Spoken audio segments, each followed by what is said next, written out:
This morning, the Belize Chinese Association met with a number of government ministers at the Prime Minister's office in Belize City to discuss the issue of price gouging at local Chinese stores. Armed with a bag of grocery items bought from separate stores in Belize City, Lennox Nicholson sought to demonstrate to the association members examples of how the prices of goods vary from store to store. We're just doing some basic demonstration of some of the stuff that we bought, no?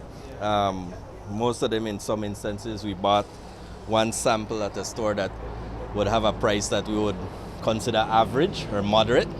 And the other one we would buy somewhere that would have it at a price of maybe $1 and change above the average.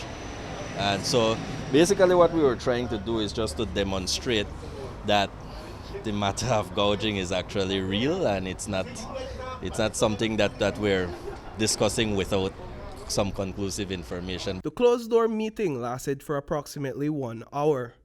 Thereafter, Jose Mai, the Minister of Agriculture, Food Security and Industry, spoke with reporters about the discussions held. I think we're all aware that the law now, it's law now. There's an amendment to the Supplies Control Act, which was passed in the House. And I think it went to Senate, and now it's about to be law if it hasn't been signed by the Governor General. But the law, that amendment is to deal with the allegations of gouging, price gouging. The Supplies Control Act now, the officers are allowed now to issue tickets. We had been in consultation with the store owners for some time. We've been doing rounds on the media explaining what we will do. Today we had the opportunity to meet with our partners in the community, which is the Chinese community, which essentially are involved in business of owning shops and so on.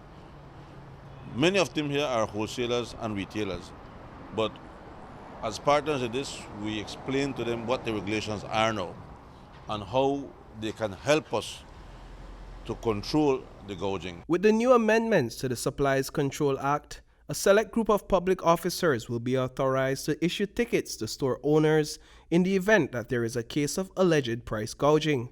Following the meeting, Johnston Wu, the president of the Belize Chinese Association, told reporters that for the most part, their members are secondary wholesalers and retailers who have no control over the price of goods. We just the secondary wholesaler, some of us, majority just the retailer. So this to solve this, we need to come to the very top. We need to go to the very top. Yeah, what's your thoughts on the ticketing system that has been recently implemented? Is there consensus within the community to subject themselves to such a legislation? That ticketing to me is very hard to justify. To prove it is hard. I mean, for any officer to issue a ticket to any premises is very easy. But is it if the officer is doing the right thing, and does he or her do the necessity to find out if that premises is violating to really qualify for that ticket?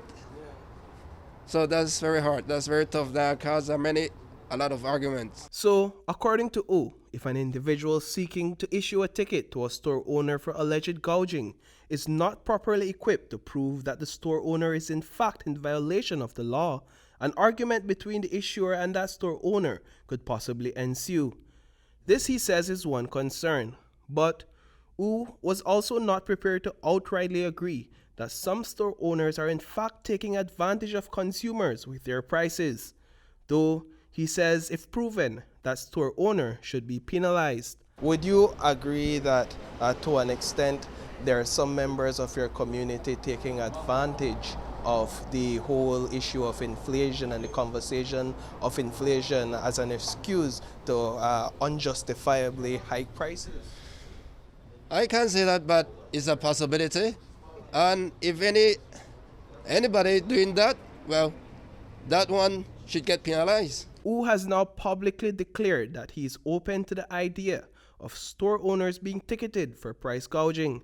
However, the work ahead for the government is to determine where the reasonable price point for an item ends and where price gouging begins. What we need to do as the enforcement agency is to be able to distinguish where imported inflation ends and gouging starts.